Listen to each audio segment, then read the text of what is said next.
when you decided to apply to Canada, surely you must have considered, the various kinds of courses available, right?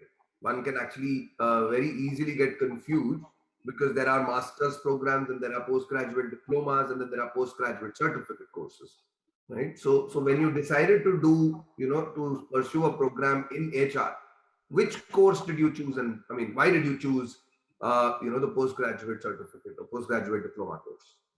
All right.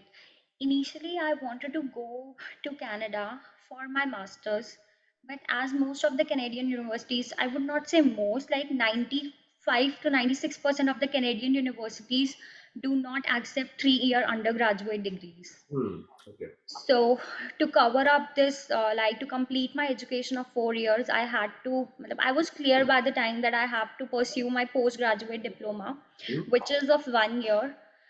So, difference between PGDM and masters, obviously these both are uh, same on the if we talk about academic level.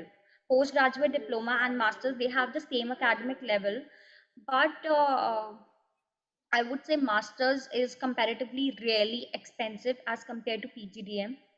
Like if I say for 1 year, the cost of doing PGDM is around 9 to 12 lakhs, while it is around 15 to 20 lakhs for masters. Right. Fine.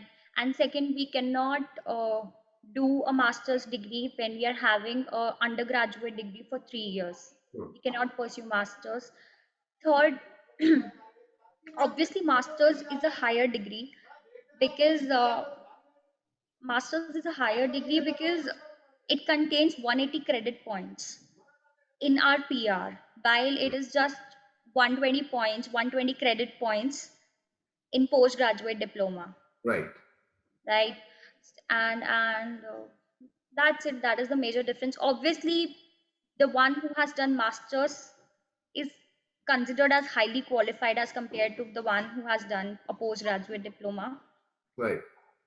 So my understanding is that most of these master's courses are usually offered by the top universities in Canada, whereas the postgraduate diploma Yeah, programs are offered by standalone colleges, not colleges, not yes. necessarily a university, right? So which Yeah. means that if you're applying for these postgraduate diploma courses, you have many, many more options.